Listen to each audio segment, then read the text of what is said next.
be our hero, for fate will make him indestructible. His name, Captain Scarlet. Continuing with my theme of board games, but taking on board my Anderson interest, here is a short piece covering the 2 Anderson board games I've got. This is the WADDINGTONS Captain Scarlet game.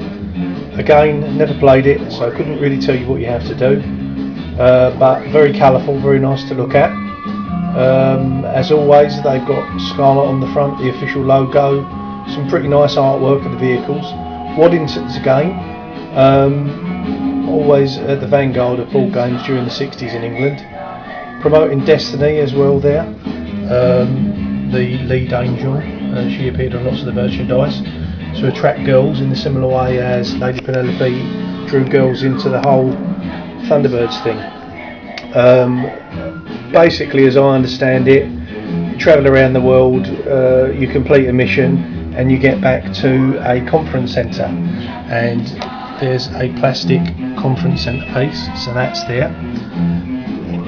Inside we've got the dice, an incident dice as well, explosion, whether you can use an SPV or a vehicle, and your standard numerical die. Mystery on cards, which are things like Captain Scarlet causes roadblock, divert so many spaces, that kind of thing. 4 different coloured Spectre Patrol cars, 3 characters. I'm missing a character, so it's not quite complete. Again, interesting in a package with some of the rules and regulations for how to play the game, and the instruction sheet as well, so it's nice to have the instruction sheet. Captain Scarlet 1967 board game.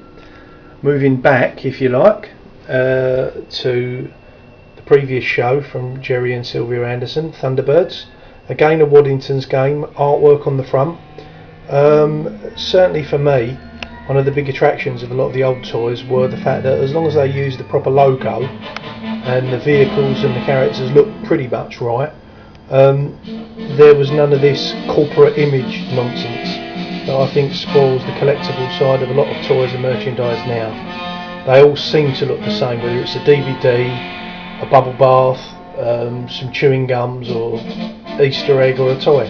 Whereas in the 60s, a Thunderbirds or Gerry Anderson range, Bond, anything really, all look very different from each other. So there's lots of diversity and visual diversity, which is nice. All the characters on the front of the box there that you know from the show. The official logo, filmed in Super Mario Nation. AP Films 1965 this one is marked up as, but that only really means that's when the copyright was applied for, or the license was applied for to do the game. It doesn't necessarily mean that the game came out in 65, it could well have come out the following year.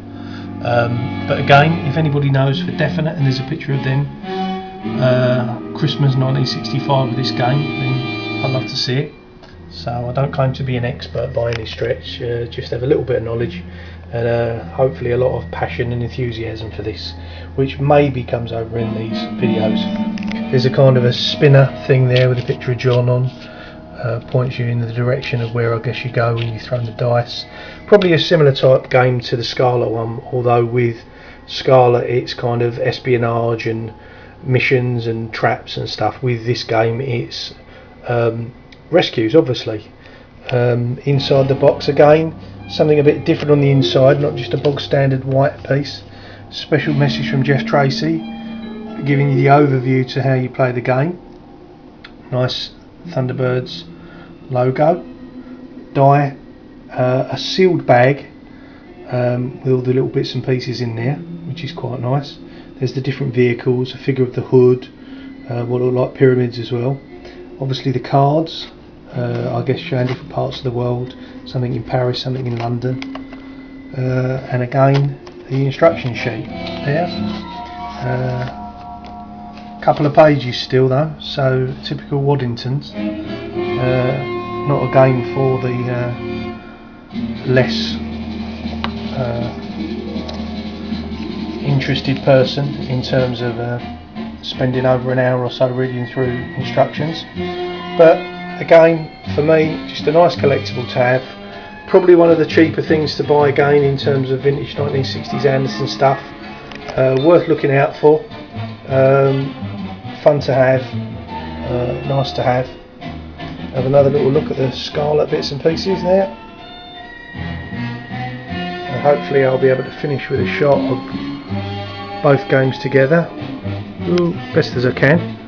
Again, always apologies from me with my kind of ham-fisted narration and my even worse filming, but hopefully it gives guys that haven't got these things, maybe youngsters who are into Anderson stuff that don't necessarily have the chance to go to toy fairs and stuff, but who've maybe picked up on the shows in the last few years, give them a chance to look at the sort of things that your dads and uncles and perhaps grandfathers played with when they were kids. So there you go, Waddingtons, Thunderbirds and Captain Scarlet board games. Thanks for watching, and keep an eye out for other similar stuff on YouTube soon from me. Cheers guys.